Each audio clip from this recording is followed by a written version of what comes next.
আল্লাহর দোহাই লাগে কেউ ভিডিওটি উপরে টান দিয়েন না। ঈদের ছুটিতে লঞ্চ দিয়ে হাজার হাজার মানুষ বাড়ি ফিরছিল, কিন্তু যাত্রী নিয়ে যাওয়ার সময় দুইটি লঞ্চ একসাথে মুখোমুখি ধাক্কা লেগে উল্টে যায়। পানিতে ডুবে অনেক মানুষ মারা গেছে এবং আহত হয়েছে।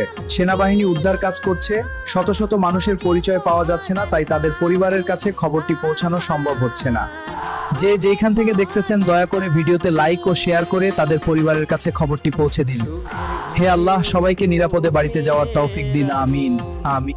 বাবা না থাকলে বোঝা যায় পৃথিবীর কষ্টটা। ঈদ এলে সেই শূন্যতা আরো বেশি মনে পড়ে যায়।